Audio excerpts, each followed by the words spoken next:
Hola, buenos días. Bienvenidos nuevamente a Casa África. Algunos de ustedes estuvieron esta mañana ya aquí. Y nada, nuevamente es una alegría verlos, sobre todo después de haber tenido poquito tiempo de descanso. Entonces, muchísimas gracias, muy agradecida de verlos. Como esta mañana nos centramos un poco más en uno de los proyectos, Same Lab, pues sí que yo no quería dejar pasar la oportunidad de tenerlos aquí, tanto del proyecto Compass como del proyecto Same Lab, y además del público en general, y por supuesto nuestro autor invitado de hoy. Pues no quería, como digo, dejar pasar la oportunidad sin explicarles un poquito lo que es Casa África para aquellos que no lo conozcan. Muy brevemente, bueno, Casa África, aquí bueno, se muestra el edificio en el que nos situamos. Tiene un lema que se refleja ahí, que es África y España cada vez más cerca. Somos una entidad de diplomacia pública del Estado español, con forma de consorcio, en el que participan el Ministerio de Asuntos Exteriores, Unión Europea y Cooperación del Gobierno de España, o sea, Administración Central, el Gobierno de Canarias, Administración Autonómica, y el Ayuntamiento de Las Palmas de Gran Canaria, que es la administración local de esta ciudad. Les vamos a pasar un pequeño vídeo muy breve, donde más o menos explica también lo que hacemos. L'Afrique, notre voisine. Pleine de couleurs et de contrastes, de traditions et de modernité, de défis et d'opportunités. Son présent est un scénario où l'innovation et le développement démolissent progressivement nos visions clichés et simplistes d'un continent diversifié et rempli de nuances.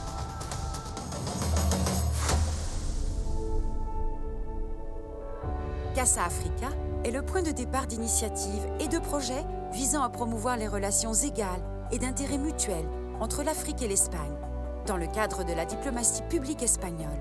Et nous y parvenons par la connaissance, la confiance et les alliances qui contribuent au développement social, économique et culturel des deux rives. Nous croyons que les rencontres, le dialogue et la collaboration comme voie transformatrice apportent de la valeur et stimulent le changement, réunissant des citoyens, des experts, des artistes, des entrepreneurs, des médias et des institutions. Nous nous préoccupons de notre planète, des droits de l'homme, de la paix, de la durabilité, de l'égalité des chances et de l'égalité des sexes, du changement climatique et de la transformation numérique. L'agenda 2030 des Nations Unies et l'agenda 2063 de l'Union africaine nous offrent une vision commune et un cadre d'action pour construire des ponts culturels, sociaux et économiques qui ne laissent personne de côté.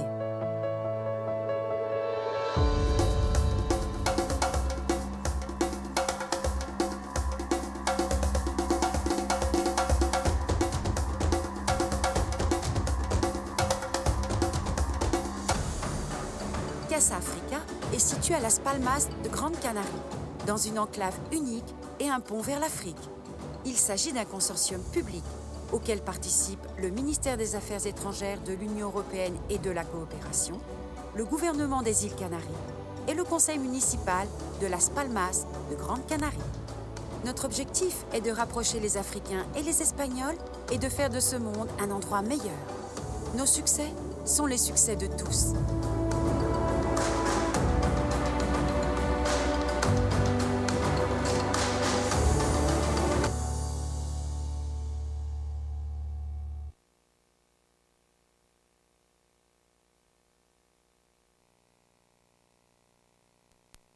Indicarles también, para un poco de información general, que formamos parte de la red de casas del Ministerio de Exteriores. Esta red de casas son instituciones, cada una de ellas de estructura similar a la nuestra, cada una dedicada a un ámbito geográfico diferente. Ahí tenemos las ubicaciones, pues Casa Asia está en Barcelona, Casa Árabe está en Madrid y tiene una pequeña antena en Córdoba, Casa Mediterráneo en Alicante, la Casa de América en Madrid y el Centro Sefaradí Israel, que está en Madrid también. Estos son nuestros objetivos, lo comentaba en el vídeo, ¿no? El acercamiento, ¿cómo? Pues a través de conocimiento mutuo, una gran parte de lo que trabajamos precisamente en el proyecto Compass, y la creación de contactos siempre de mutuo beneficio, ¿no? De igual a igual, superando estas concepciones como pues donante beneficiario, ¿no? De cooperación, siempre de igual a igual. Y por tener el marco de actuación claro, pues tenemos no solamente, por supuesto, la vinculación a las estrategias que tienen un nivel superior, como puede ser la Estrategia España-África del Gobierno, la Agenda 2063 de la Unión Africana, como mencionaba el vídeo, y la Agenda 2030 de Naciones Unidas, pero también nuestro propio plan estratégico, que trabajamos con carácter trianual, y un plan anual de actuación anual. En cada uno de estos planes se establecen estrategias concretas para aterrizar lo que son esos grandes objetivos a temáticas específicas. En particular en este plan anual, en el que está vigente en este momento, que es el plan estratégico 2025-2027, esas son las prioridades temáticas: la gobernanza geopolítica, desarrollo social y económico sostenible, cambio climático y transición energética, las migraciones, temática de Compass y también de SameLab, como sabemos, y por último la igualdad y la diversidad. Solamente también algunas cifras para situarnos en lo que fue los resultados del año 2024. Ejecutamos un 96% de las actividades planificadas o programadas en el plan anual, con un 97% de ejecución presupuestaria, alcanzando a 2 millones y pico de beneficiarios, contando, por supuesto, los online y los virtuales, digamos, y los presenciales, porque 2 millones aquí en esta sala día tras día sería inviable. Y en cuanto a eventos, pues 400 y pico eventos online y offline, y publicaciones también, como por ejemplo la publicación que hoy vamos a presentar. Esos son los programas del plan anual actual, y por no detenerme más, y como sé que están ansiosos de escuchar al autor del libro que vamos a presentar hoy, que les recuerdo que es un libro editado y publicado en el marco del proyecto Compass sobre temática migratoria, pues le cedo la palabra a mi compañera Estefanía, que va a presentar ahora mismo al autor. Muchas gracias de nuevo por estar aquí. Sean bienvenidos y esperamos que disfruten mucho de estos días en Canarias. Gracias. Bueno, muchas gracias a todos por acompañarnos esta tarde con esta presentación que forma parte de nuestro compromiso continuo con el conocimiento, el diálogo y la comprensión de las realidades contemporáneas africanas. Celebramos esta presentación que, como dice Ana, forma parte de nuestra colección de ensayo Casa África. Casa África tiene 3 colecciones de literatura, de historia y política, y esta es la colección de ensayo, que es además el ensayo ganador de la convocatoria del Premio de Ensayo Casa África, en este caso es del año 2024, que estaba dedicada a las migraciones intraafricanas. Cada año esta convocatoria tiene una temática diferente. Por ejemplo, en el año 25 la temática era sobre descolonización africana, y el premio también lo obtuvo un investigador senegalés afincado en Barcelona, que es el profesor Saiba Bayo, y verá pronto también la luz en nuestra colección. Bueno, decirles que esta convocatoria del premio de ensayo saldrá la próxima, la del año 26, en enero. Así que esperamos que se animen a participar en la próxima convocatoria, que además tiene un premio metálico de 2.000 euros y la publicación del ensayo ganador. Bueno, esta obra del profesor Mbaye nos invita a mirar más allá de los estereotipos y a comprender la migración subsahariana desde la experiencia vivida por quienes transitan esos caminos. A través de su trabajo de campo, acompañando a migrantes en sus trayectos por el corredor que une Rosso, Nuakchot y Casablanca, nos ofrece una lectura profundamente humana y crítica del fenómeno migratorio. Para dialogar con el profesor Mbaye, que es un honor poderlo tener aquí hoy, también tenemos al historiador y profesor Dago Comenan. Él además conoce muy bien este ensayo porque fue miembro del jurado del premio que otorgó el ensayo ganador al profesor Mbaye. Bueno, nada más, animarles a seguir estos días que son intensos pero de mucho aprendizaje. Sí, bueno, decirles que esta librería Canaima ahí al fondo ayudándonos como siempre a que se puedan, que estén accesibles estos libros y que los lectores interesados puedan adquirirlos. Y ya comentarles que la intervención, este diálogo entre el autor y el historiador va a ser en francés, porque se van a grabar tanto el francés como el español, que es la interpretación que nos está haciendo Andrea. Muchísimas gracias.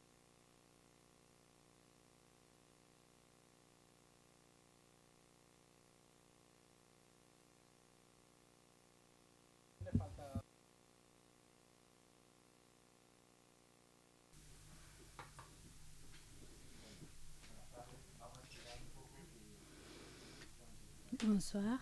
On va juste attendre un peu pour que tout le monde qui a besoin de la traduction prenne ses casques. Et ensuite, on commence.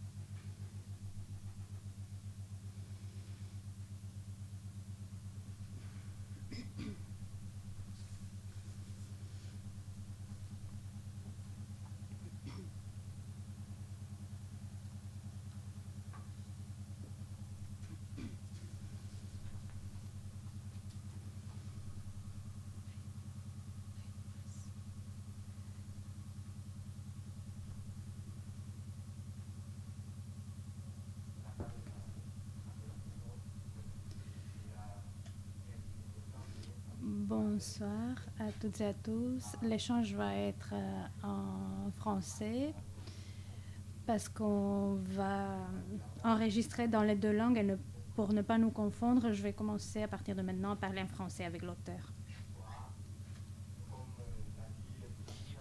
Buenas tardes. Como dijo Estefanía, tuve el honor de formar parte del jurado que eligió a Bai Mase como ganador del premio de ensayo de Casa África. Fue un debate muy interesante tras el que decidimos que era el texto que se merecía este premio. Por tanto, he leído el texto y ahora mismo no puedo decir que estoy sorprendido por lo que he leído, pero voy a hacer la entrevista como si acababa de descubrir y de leer el ensayo. Buenas tardes, Bai. Buenas tardes, muchas gracias. Después de unos meses en los que hablamos online, la primera pregunta que quería hacerte es ¿por qué puedo tutearte, verdad? Sí. ¿Por qué elegiste hablar de este corredor y no otro? Muchísimas gracias en primer lugar a Casa África y a todo el público presente hoy. Sé que no tenemos mucho tiempo, pero quiero realmente agradecer los esfuerzos que hicieron para conseguir el visado, para que yo esté aquí hoy. Así que muchísimas gracias. El corredor de Rosso, Nouakchott y Casablanca es percibido como un desierto árido, vacío, caliente, y no es así. Hay mercados, garajes, talleres, fronteras, puestos de control en las fronteras, y no es solo un punto de tránsito para llegar a Europa, sino un punto de destino. Empecé por la frontera de Rosso y ahí decidí ampliar mi investigación y llegué con mis cuestiones de investigación hasta Casablanca.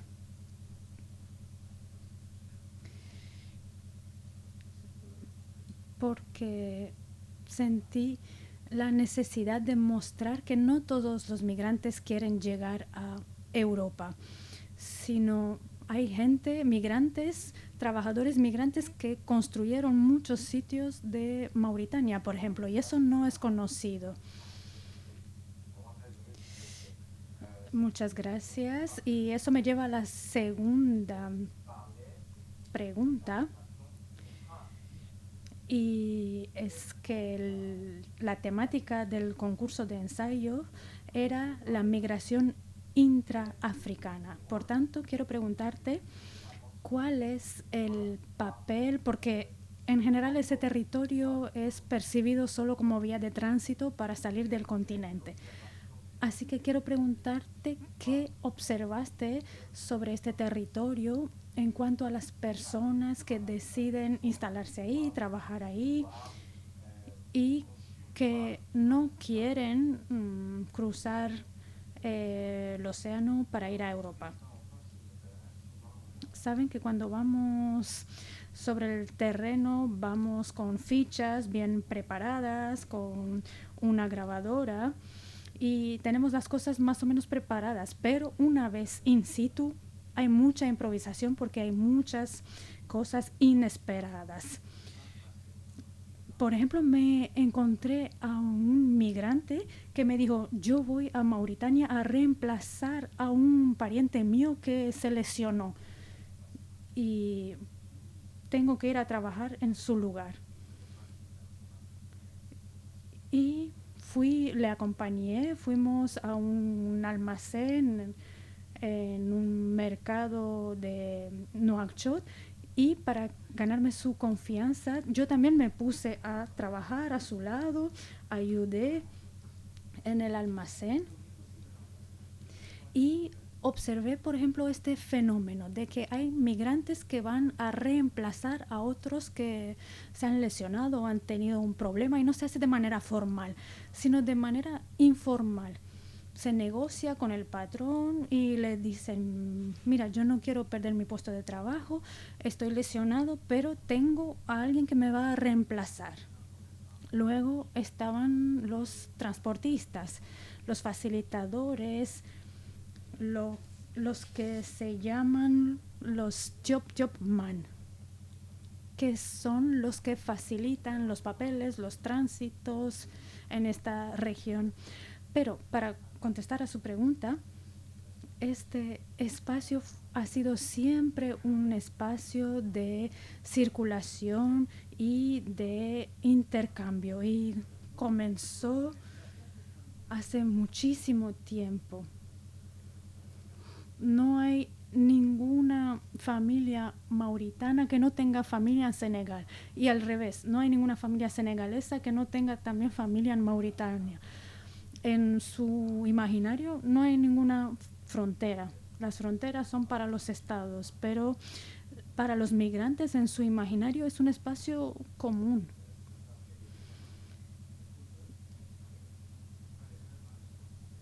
Y yo quería enseñar estas realidades que muchas veces no se conocen. Y esa fue mi motivación, mostrar esas realidades. Muchas gracias. Me tocaste la fibra sensible. Me alegro. Mi fibra de historiador. Porque me gustaría preguntarte cuál es el impacto de las fronteras actuales sobre los movimientos migratorios intraafricanos que has podido observar. Porque creo que pasar desde Senegal por Mauritania y llegar hasta Marruecos hay cambios, hay diferencias y quería preguntarte si para un senegalés es fácil ir a Mauritania y después a Marruecos, ¿hay alguna dificultad? ¿Qué te han contado las personas con las que conviviste durante todo este tiempo? Es el subcapítulo que habla de la circulación libre a la circulación liberada. No se trata de un amplio y largo río tranquilo, no. Hay fronteras, hay controles y lo pueden leer en este capítulo. Saben que Mauritania ya no forma parte de la CEDEAO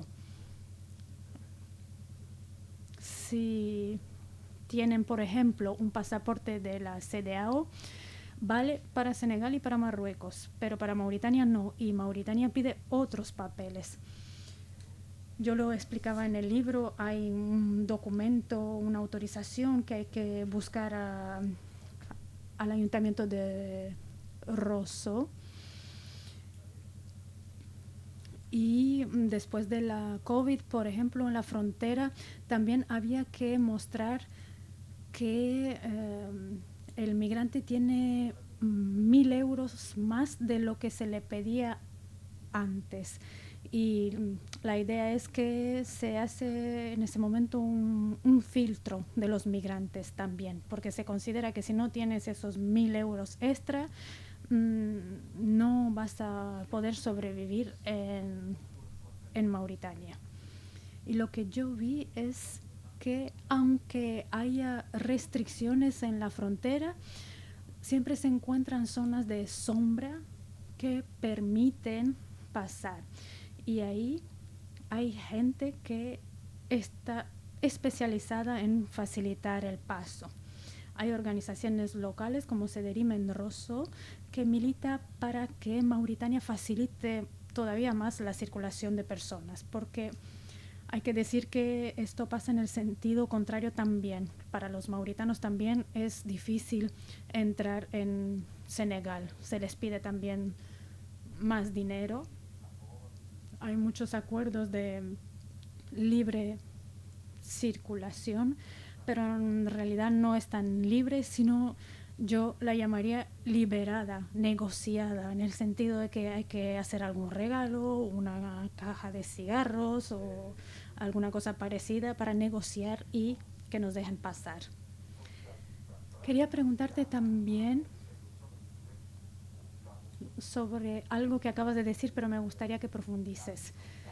¿Crees que la puesta en marcha y la consolidación, digamos, de los controles en fronteras ha tenido el efecto contrario en el sentido en el que ha favorecido la aparición de una especie de mafia de gente que ayuda a las personas a pasar la frontera de manera irregular?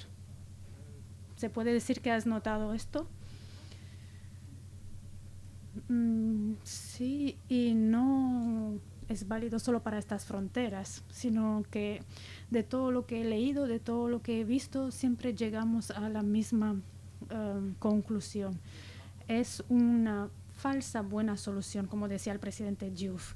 Si restringimos cada vez más las fronteras según el modelo de Frontex, eso simplemente empuja a la gente a encontrar otras alternativas de cruzar la frontera. Y son alternativas discretas. Y, por ejemplo, en Rosso hay hasta una divisa distinta que se llama Tube Tube. Aparte de la moneda oficial que hay que pagar para pasar la frontera, se ha inventado un otro sistema con otra moneda, con otro sistema de pago.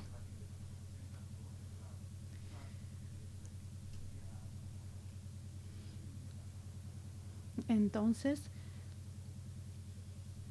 por 15 euros, por ejemplo, el equivalente a 15 euros, estas personas nos ayudan a pasar el control fronterizo y ellas mismas muestran a la policía de frontera el dinero que piden. Lo que quiero decir es que más restricciones hay, más alternativas también se encuentran. Hay gente en las fronteras que lleva ahí toda la vida y conoce muy bien cómo encontrar la manera de explotar esa posición. Y tengo que decir que, por ejemplo, la frontera de España no está en España, sino la frontera de España ya está en Mauritania, porque está Frontex ahí que hace su trabajo.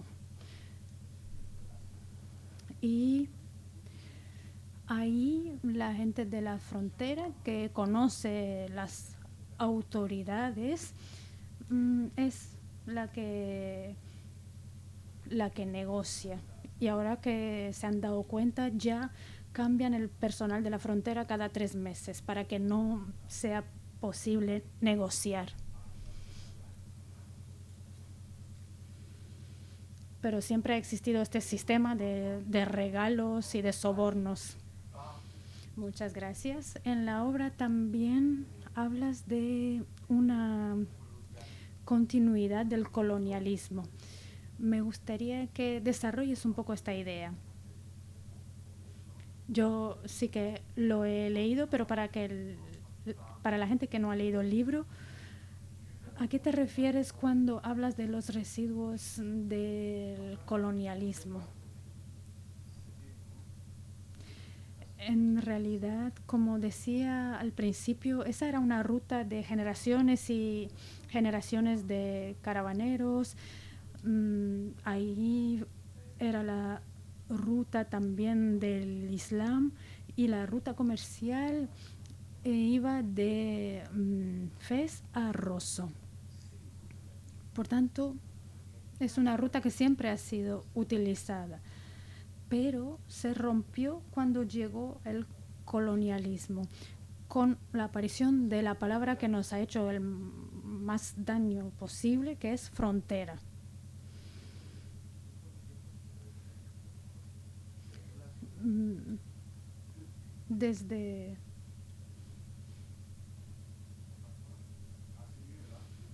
¿Me escuchan mejor ahora? Desde que apareció, por tanto, el concepto de frontera, hemos tenido problemas entre Mauritania y Senegal.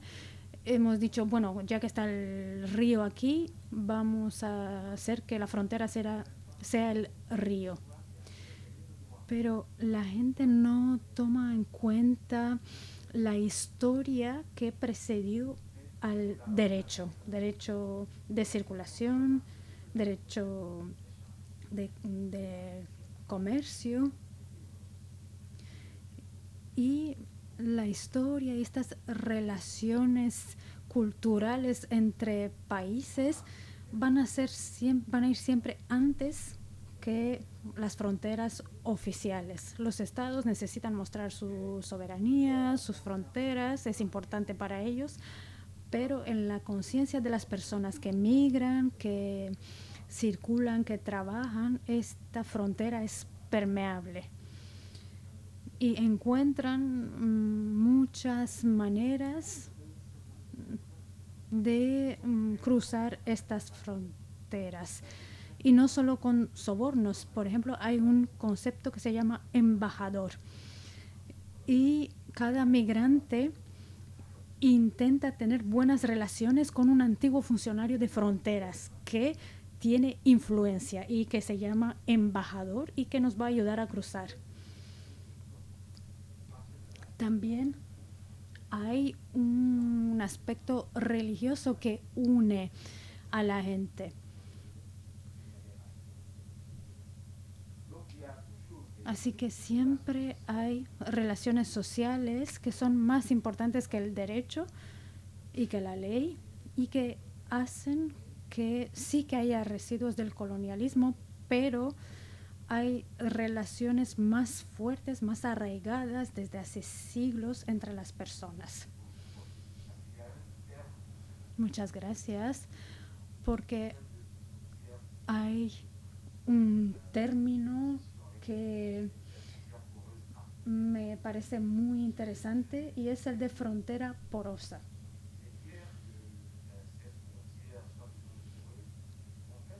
Y de lo que has explicado tú, la razón de existir de estas fronteras porosas es que cuando se trazaron las fronteras no tuvieron en cuenta estas relaciones de siglos y siglos.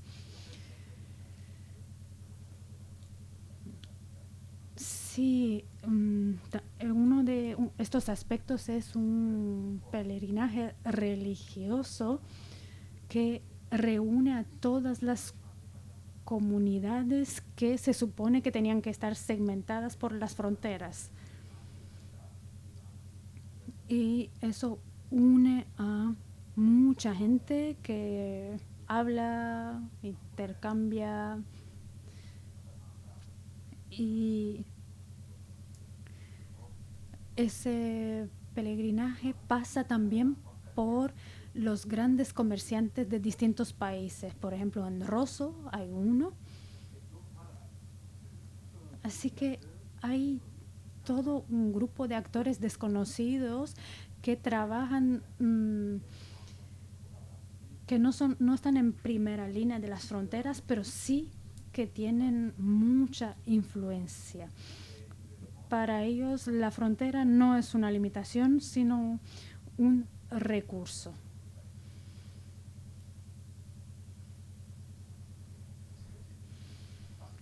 Lo que dices, porque hay una tendencia, sobre todo en Europa, a pensar que hay que invertir más en la seguridad, enviar más soldados, más agentes de seguridad para bloquear el paso de los migrantes.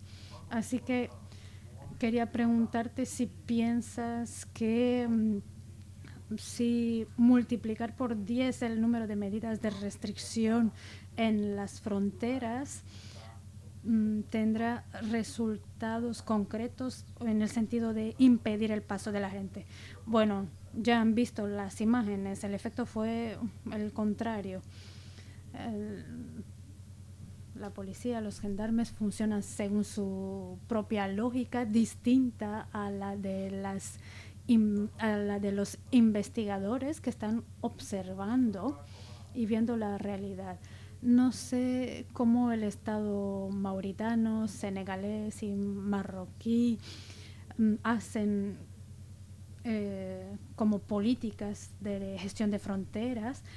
Yo he conocido a otro tipo de actores para los que la frontera es un recurso y el bloqueo en las fronteras les hace simplemente ser más creativos. Cada vez que hay un sistema, un grupo de amigos, incluso un grupo de delincuentes, hay siempre una zona de poder que la gente no domina. Y hay una persona que intenta tener el control sobre esa zona y a partir de ahí tienen el poder. Como en las empresas está el director general, el secretario, etcétera, pero siempre hay un funcionario que se la sabe todas y que tiene el poder por este conocimiento. Y en este caso de la migración también tenemos distintos actores. Por ejemplo, los migrantes que han intentado tantas veces cruzar la frontera y no lo han conseguido, no han tenido éxito en ese sentido, a lo mejor a la primera, pero sí que han aprendido mucho y ese conocimiento les sirve para tener control sobre los demás, en el sentido de ofrecerles información y servicios para cruzar la frontera. En este caso voy a hablar con el académico, el universitario, para preguntarte sobre la metodología que he utilizado, porque es una de las cosas que más me ha fascinado cuando leí el documento. ¿Cómo llegas a que las personas no se den cuenta que estás haciendo un estudio antropológico sobre lo que pasa en Rosso? ¿Cómo llegas a confundirte con las masas? Sí, en primer lugar quería decir que creo que estamos limitando la conversación a nosotros dos. Creo que tenemos que mirar al público, ¿verdad? Sí, bien.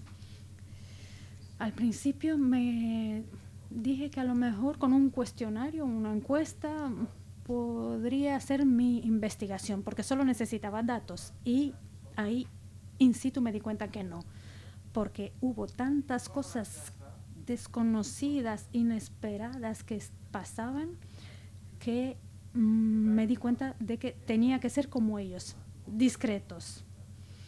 No fue fácil, pero hubo transportistas que me ayudaron, sobre todo Hamza, que me ayudó mucho.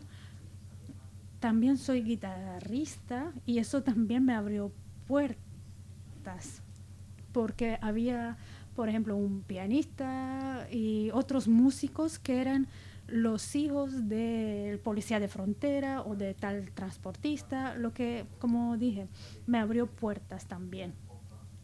Así que lo que hice fue escuchar, entender bien y después retirarme y apuntar discretamente.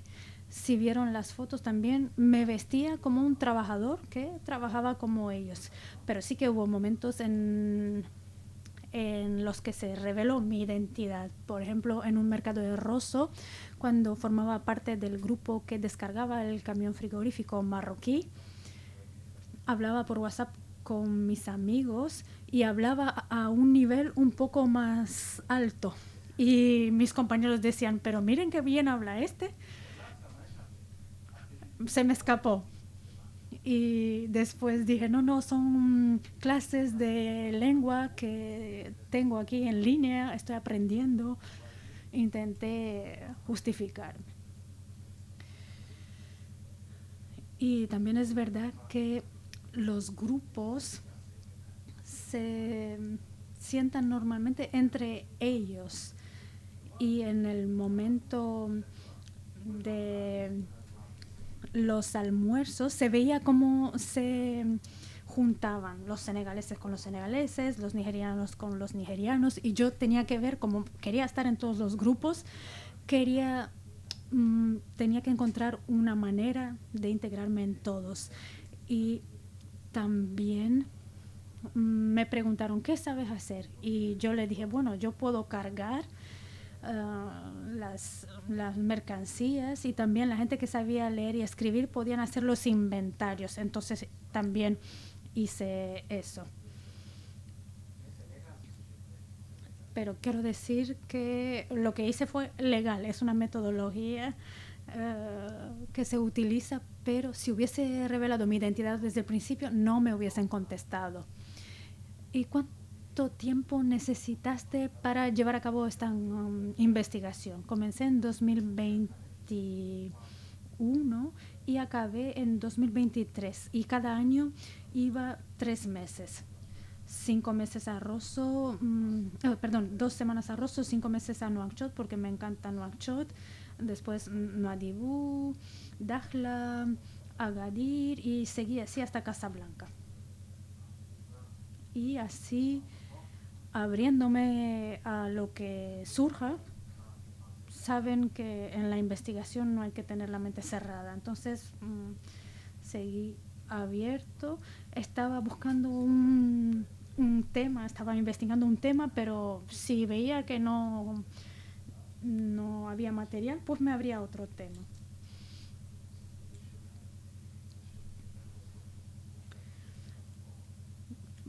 Por ejemplo, me junté también con gente que traía coches desde Europa para venderlos en Mauritania, y me uní a ellos en los trayectos hasta el punto final, y vi que, por ejemplo, hacían de transportistas, aprovechaban y hacían de transportistas también. Saben que normalmente los antropólogos manejan conceptos bastante abstractos. Y, por ejemplo, yo tuve que entender que hay una diferencia cuando transportamos distintos tipos de mercancía. Por ejemplo, el hierro, fosfato.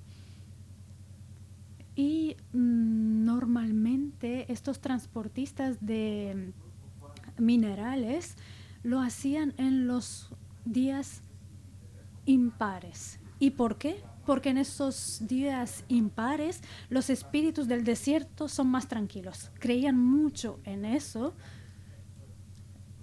y no viajaban los días pares. Y ellos creían fuertemente que en la Tierra no viven solo los humanos, hay muchas entidades. Explicaban que veían serpientes o mares de sangre que se metían debajo del camión. En el libro hay una foto en la que enseño cómo plantaron árboles protectores o fotos de líderes religiosos y rituales que hacían porque sabían que en el desierto no hay solo seres humanos, hay muchos otros seres. No sé cuánto tiempo nos queda porque empezamos un poco tarde, así que si me pueden decir cuánto tiempo nos queda para también las preguntas del público.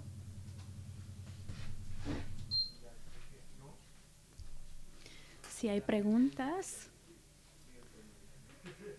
la prioridad para los mauritanos.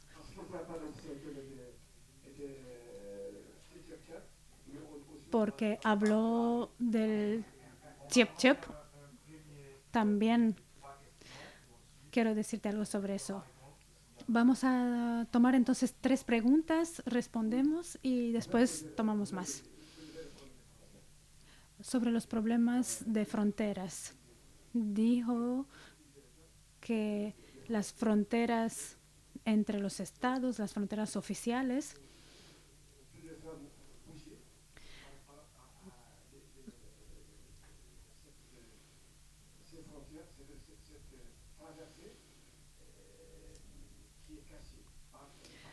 pueden ser cruzadas por lugares escondidos.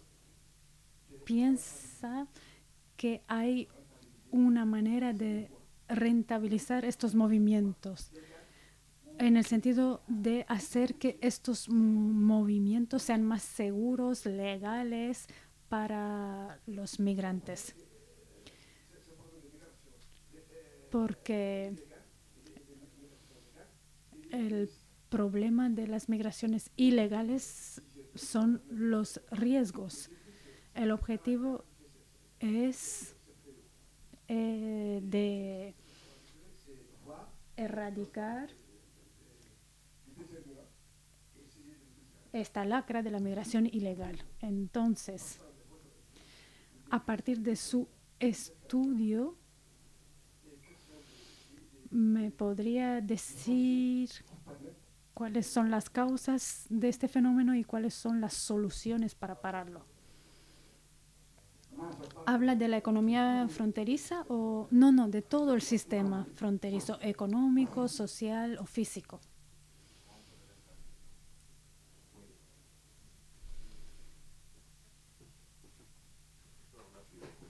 Muchas gracias.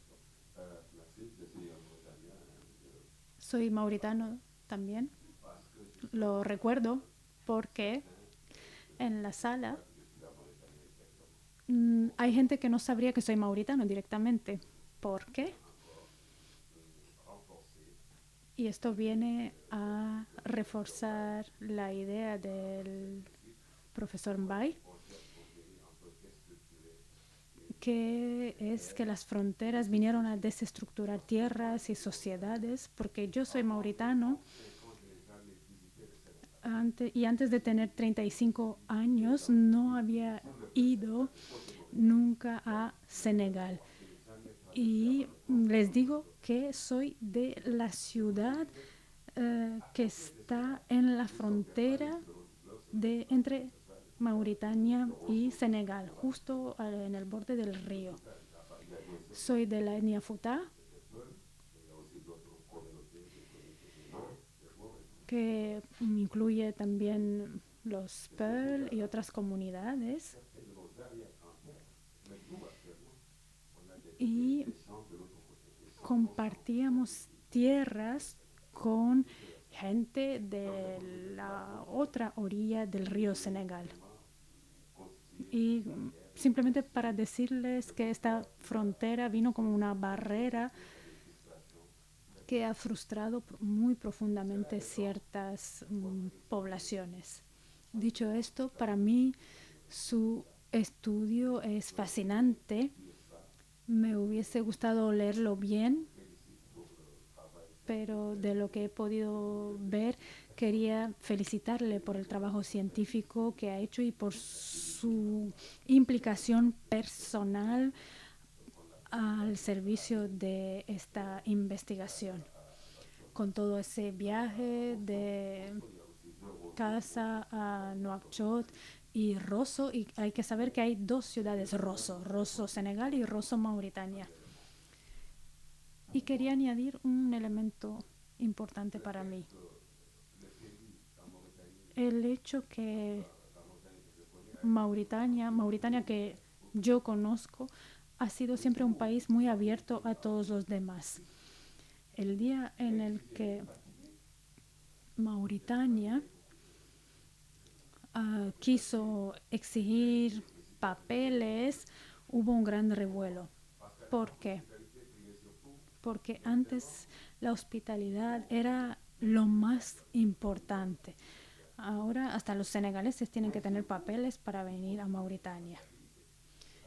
Hay que tener una trazabilidad si alguien viene a nuestro país. Yo pasé en los 80 un mes en Marruecos y si no renovaba mi permiso de residencia ahí, hubiese tenido un problema. Y creo que es importante también. Por eso Mauritania quiso también regularizar la situación de los migrantes sobre su territorio. Querían conocerlos, saber quién está dentro de su territorio. Así que yo pienso que este problema de fronteras y de migración nos ha enseñado muchas lecciones. No es una pregunta, sino un pequeño comentario. Tengo muchos hermanos de Mali que llegaron a Nouakchott. En principio querían irse de Mali para llegar a España o a Francia, pero encontraron trabajo en Nouakchott y yo tenía un vecino que lavaba coches y me dijo que nada podría convencerle para irse de Nouakchott, porque lo que ganaba ahí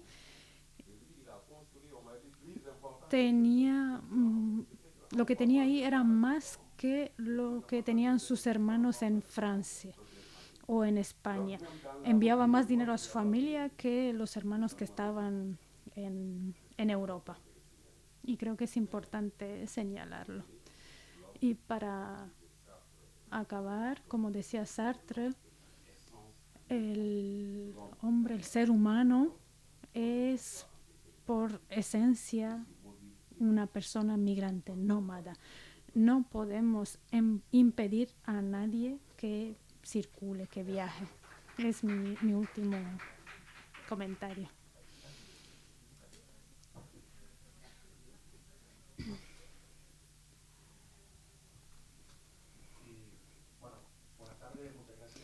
Bonsoir, merci beaucoup.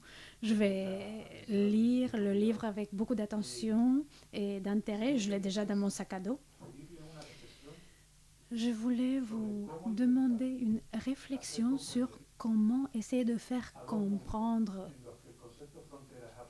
à deux mondes pour lesquels le concept de frontière est absolument différent, qu'on doit vivre ensemble à partir de la compréhension du concept de frontière de l'autre. Je pense que si on explique aux Européens la manière naturelle de vivre le concept de frontière d'un Africain, et on l'a vu aujourd'hui, il est vrai que la régularisation est importante, les papiers sont importants, il faut savoir avec quel citoyen je vis, j'ai à côté et à combien de citoyens je dois gérer la vie. Mais on a vu ensemble que il y a au moins 4 ou 5 concepts différents de frontières. On a écouté le concept de perméable, porose, etc. Et avec le travail de Compass, je me demande si on peut faire le travail si profond de parler de frontières et de gestion de frontières à partir de la perspective professionnelle et sociale, à partir du regard de l'autre qui est complètement différent de l'autre. Parce que moi, j'imagine comment expliquer à mes étudiants en cours quel est le concept des personnes qui arrivent sur la frontière. Vous qui connaissez aussi le concept européen de frontière, beaucoup plus fermé, beaucoup plus géostratégique. On entend ici, il faut fermer la frontière, contrôler la frontière, quand on sait tous que c'est impossible. Donc, je sais que c'est une réflexion ample. Et si on arrive à une conclusion, on peut fermer le projet Compass parce qu'on n'aurait plus besoin de rien. Donc, c'est fait. Mais je pense que ça serait un point de départ très intéressant pour le projet Compass.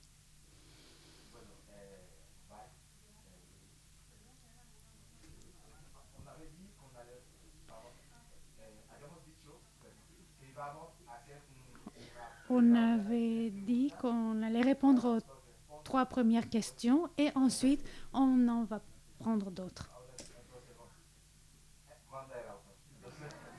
L'auteur est celui qui commande.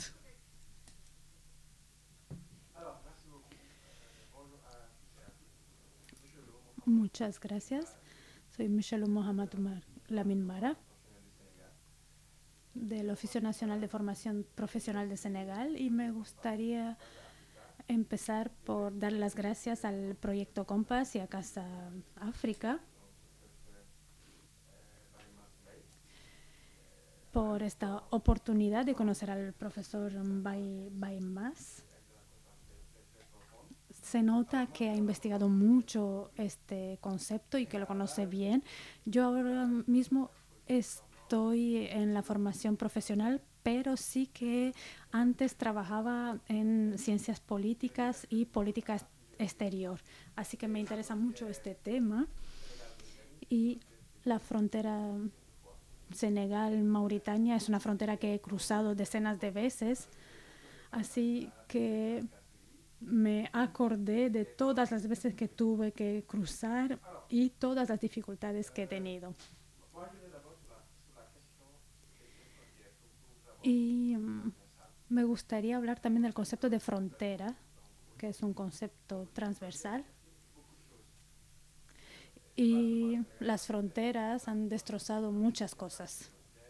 No solo entre Senegal y Mauritania, sino en la mayoría de las fronteras africanas. Y me pregunto si no deberíamos simplemente ver las fronteras de manera realista. Porque quiero decir que a pesar de todo lo que las fronteras han destrozado, creen de manera realista que podríamos volver atrás. Yo no lo sé. Ahora es necesario que los estados tomen ciertas medidas, ciertas decisiones, pero la realidad actual hace imposible que desaparezcan las fronteras. Y la pregunta que quería hacer al autor es si hoy, después de haber hablado con todos estos hombres y todas estas mujeres, ¿cuál es su motivación de emigrar? ¿La falta de oportunidades socioeconómicas o es más bien la idea que lo mejor está siempre en otro sitio? Y con su respuesta también podré utilizar su respuesta en mi trabajo.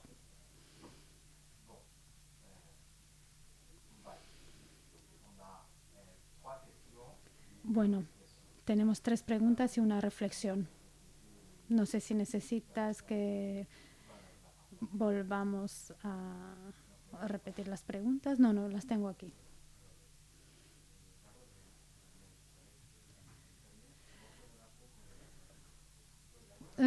primer lugar, quería recordarles a mis amigos y hermanos mauritanos que les ganamos en el fútbol, así que quiero que no se olviden de esto en primer lugar. Ya empezamos el partido. Muchas gracias por todas las reflexiones y los comentarios. Me alegro mucho de ver que el trabajo que he realizado con mucho esfuerzo interesa a tanta gente. En cuanto a la pregunta sobre cómo podemos rentabilizar las fronteras para que haya beneficios para los 3 países sin asfixiar la movilidad. Es una pregunta difícil y creo que sí, hay que controlar. No podemos dejar que pase quien sea. Ahí está la cuestión de la seguridad, de las armas que circulan también. Pero mi preocupación es que si el visado para Europa es muy difícil de obtener y las fronteras africanas también son difíciles de cruzar, ¿qué hacen entonces las personas? En segundo lugar, las autoridades nacionales tendrían que aceptar que hay sociologías que estuvieron ahí antes que la ley. El imperio de Mali, el imperio de Ghana, el Jolof, fueron entidades que unieron la Mauritania y Marruecos. El tijanismo, la religión, la rama religiosa del tijanismo, hace que mucha gente vaya a Fez simplemente para formarse en religión y espiritualidad y volver a su lugar de origen. También muchos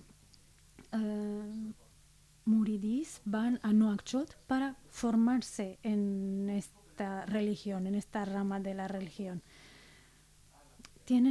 Los estados tienen que entender que hay maneras de circular africanas y no siempre europeas, porque siempre miramos a Frontex, miramos a las medidas europeas para implementarlas en nuestras fronteras y no adaptadas a las realidades africanas.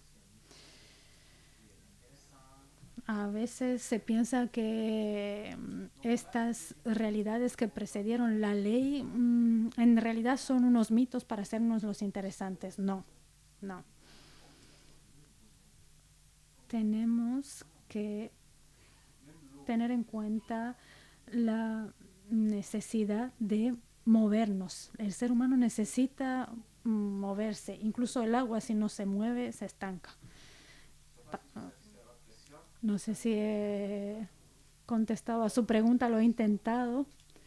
Para la segunda pregunta, la reflexión sobre cómo convivir más allá de las fronteras y cómo podemos hacer entender a los habitantes de los distintos países el concepto. Y para mí creo que hay que presentar la historia. El fenómeno no es el actual de el Barça o Barsac, Barcelona o la muerte. No. Esto es ahora, pero hay que mirar la historia, las costumbres de las personas. Los políticos solo quieren soluciones rápidas y yo creo que simplemente mirando la historia y ver de dónde empezó todo, cuáles son los movimientos a lo largo de la historia, nos hace poder entender las mentalidades. Y en la zona que yo he estudiado va a ser muy difícil que la gente comprenda el concepto de frontera que tenéis aquí. Porque ellos circulan más allá de todo el arsenal jurídico que se ha puesto en marcha. Para ellos es simplemente un filtro, un reto más en su camino. El mensaje del Estado es que tengo que proteger a mis ciudadanos, tengo responsabilidades políticas, tengo preocupaciones, pero en la psicología del migrante lo que llega es, me están poniendo un reto a mi voluntad de cruzar la frontera y voy a encontrar una solución. Simplemente con eso. Si tuviese una bagueta mágica, haría un truco de magia, pero no sé cuál es la solución. Pero sí que es importante tener un diálogo. Hay asociaciones, ONGs de jóvenes. Por ejemplo, lo vi en Rosso, en un club de jóvenes que organizan campamentos con distintos jóvenes para decir que no hay frontera entre nosotros, la juventud está unida, etc. La tercera pregunta sobre la motivación la más fuerte y más expresada, más a menudo expresada, es que la gente se siente inútil en su casa. Cuando la gente te dice, trabajo, pero no llego a pagar la luz, el agua, no puedo comprar nada, no puedo ni siquiera mirar a la cara a mis padres, que ya enferman y no puedo cuidarles. Por tanto, es difícil quedarse y sabemos que las políticas nacionales fallaron en muchos sectores. Hay una carga muy pesada sobre los jóvenes y eso los empuja a irse. El sentimiento ese de inutilidad y un reconocimiento social, no solo tener dinero, porque tener dinero sin ese reconocimiento social no significa mucho para ellos. Y hay otra cosa también, lo dije ayer, el concepto de riqueza para estos jóvenes. Y decía que existe una riqueza de nacimiento, naces en una familia rica y ya eres rico. La segunda riqueza es la riqueza por donación. Hay una persona generosa, filántropa, que por alguna razón nos regala dinero. Y la tercera categoría es la riqueza hecha a través del camino recorrido. Y esa categoría es la más frecuente para muchos jóvenes. Solo les queda irse y recorrer su camino. Pero insisto que es la del camino, no la del destino. Una vez que hago una escala en Casablanca, compro madera u otro material, lo vendo a Nouakchott, hago un beneficio y es todo un camino, como decía. Tienen esa filosofía muy profunda que les dice que solo encontrarán la riqueza recorriendo este camino paso a paso y con sus propios esfuerzos. Como no tenemos ya mucho tiempo, si hay una última pregunta del público. Muchas gracias. Vengo de la Universidad Cheikh Anta Diop de Dakar. Muchas gracias, Mbaye, por esta investigación tan valiosa. Y tendría una pregunta. Sabemos que Mauritania es una zona tampón y quería preguntar si hay un modelo de integración africana, un problema o un caso de problemática de la integración africana. ¿Cómo vamos a clasificar la frontera mauritana según tu investigación? Pero si están aquí, están presentes, no podemos hablar como si no estuvieran los mauritanos. Es una pregunta muy, muy difícil.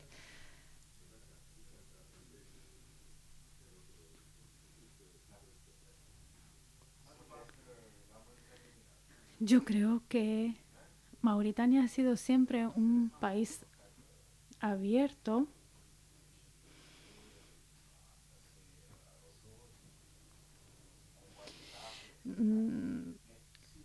los refugiados y los migrantes que están ahora bloqueados en Rosso es algo nuevo. Pero en general, la población en su profundidad no cree y no valida los procedimientos del Estado mauritano. Creen más en todo lo que nos une, la religión, la cultura, las tradiciones.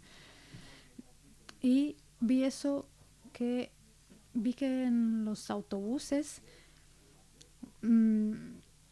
yo vi que los autobuses ya no son solo medios de transporte, sino mercados, porque entre los asientos del autobús ya se hacía comercio. Hubo una persona que subió al autobús de Bamako a Nouakchott y dice: tengo un producto en contra de los estúpidos. Se lo he vendido a mucha gente y les ha curado la estupidez. Y todo el mundo empezó a reírse y eso rompió el hielo e hizo que todo fuese más fácil. Toda esta riqueza, si desaparece porque ya no podemos pasar de un territorio a otro, me preocupa. ¿Vale la pena este riesgo? Porque el problema del paso, de la circulación, no era africano, no. Es un problema europeo que hemos importado. Eso de necesitamos un permiso de entrada, una autorización de entrada, una autorización de residencia. No. Solo en tiempos de tensión política, donde nos interesa quién es de Guinea, quién es de Mauritania, para poder echarlos. Pero en general, nunca nos ha interesado eso. A lo mejor habría que sensibilizar a la gente en el sentido de decirles que el objetivo del control no es, de la frontera no es controlarles, sino protegerles.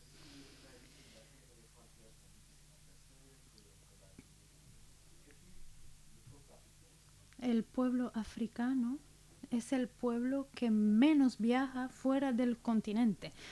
Nos movemos muchísimo más dentro del continente. En 2020 hubo 7.600.000 personas que se desplazaron dentro del continente. El primer país de destino es Sudáfrica, después Nigeria y luego Costa de Marfil.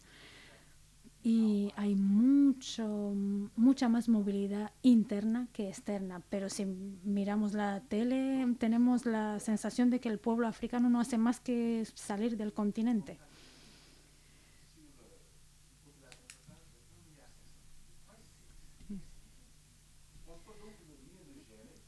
Podemos gestionar mejor esta migración para fomentar la economía local y controlar un poco ese carácter informal del que hablábamos. Regularizar un poco todo esto para prevenir los riesgos de tráfico de personas o de mercancías peligrosas. Yo también tengo una pregunta para usted. Sé que muchos migrantes quieren venir a España, pero ¿España quiere a esos migrantes? Hago esta pregunta no para provocar, sino porque hablo mucho con los estudiantes de institutos, porque son los futuros candidatos a la emigración. Y he hablado mucho con ellos y sobre su concepción del viaje y cómo perciben el aquí y el ahí. Y me di cuenta que son extranjeros incluso en nuestro territorio, no lo conocen bien. Y me gustaría hacerles ver la perspectiva de la otra orilla. ¿Quieren que vengan migrantes aquí? ¿Por qué? ¿Por qué no? Quiero saberlo para compartirlo con ellos. Así que les agradecería la respuesta. Muchísimas gracias, Bye. Fue un placer compartir este momento contigo. Merci beaucoup tout le monde. Merci Casa Africa. Merci le projet Compass de rendre possible cette rencontre avec cet auteur charmant qui, au-delà de son travail scientifique sur place, fait aussi un travail de diffusion important. Demain, on commence le congrès et je vous dis donc à demain.